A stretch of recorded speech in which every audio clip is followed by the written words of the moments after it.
I'm naturally inquisitive, and I am constantly examining what's going on in my own personal life in order for us to have conversations each week and where we might look at this stuff from a yoga perspective. Listen, we're all human, and I know that we all experience the same things. I find myself having a lot of conversations over the last 10 days or so around the loss of a job, or the ending of a job, the ending of a friendship, or the ending of a relationship, or perhaps really just any ending of a time-specific circumstance. And these conversations are like really, really long, and I find them very, very fascinating for this reason, because unless you've been living under a rock, it appears that everything, our world rather, is going back to the way it was. Whatever that means, I really don't know. But as everything seems to be going back to the way it used to be, there's so many things in my friends and family and people that I speak to that are ending. And I find myself repeating the same phrase over and over again. And it's this: people and circumstances flow in and out of our lives for an indeterminate period of time. Being grateful for the time that we had stops the bleeding on the time that we spent consumed with fear and loss. You really have to examine this from a perspective of value. There's really only one great thing of value in our lives. And listen, you might have a Coinbase account and have your Ethereum, or your, I don't even know how the fuck to say it, your Bitcoins. You might have your retirement accounts. You might think that your dog is the most valuable thing, or your husband's the most valuable thing. But if you really begin to examine this, the most valuable thing that you have in life is time. Consider this. If you say to yourself that my dog is the most valuable thing that I have in my life, well, it's really your ability to spend time with your dog that makes the relationship valuable. Or perhaps you're looking at your Bitcoin or your Merrill Lynch account, and you look at the value of money or securities that are there. The only real value you have is the time in which you have the ability to use the value. So this becomes a very, very fascinating topic, and one that I want our teachers at Yoga Lab to really drive home is looking where we're perhaps consumed with loss, right?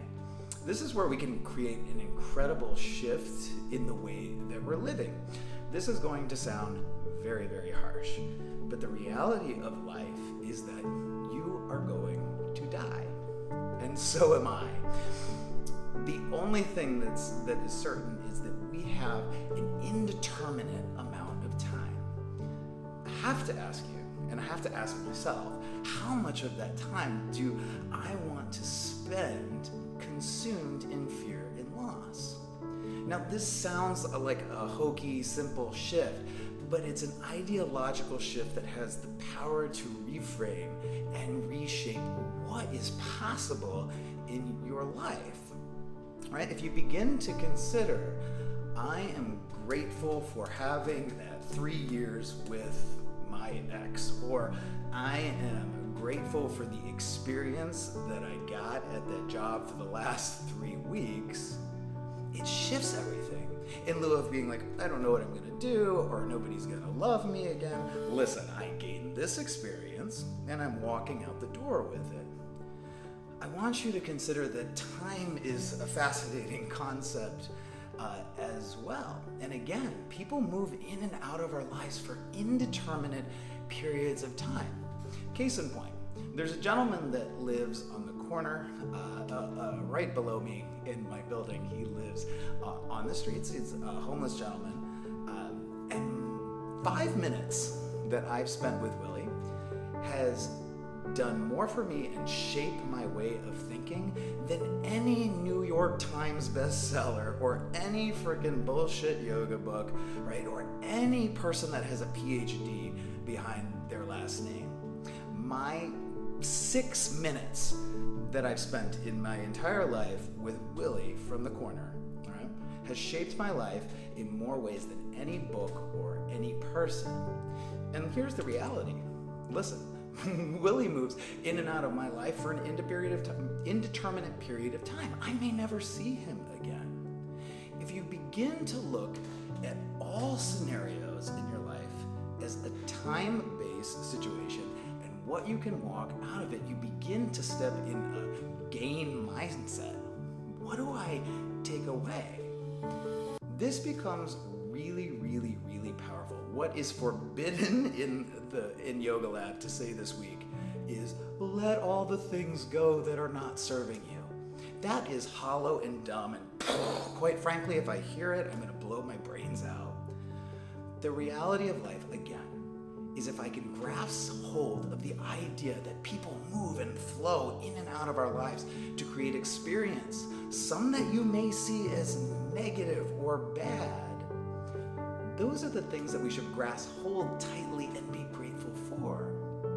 Listen, I want you to do what I'm going to do this week. I'm going to create a ledger of value.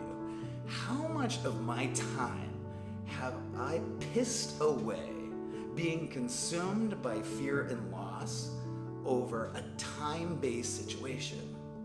Here's the key. Everything in our life is a time-based situation. I hope you'll join me in doing this work today, and I hope that we get this week to compare ledgers and how we're going to take back the most valuable asset that we've each got: time. We'll talk real soon.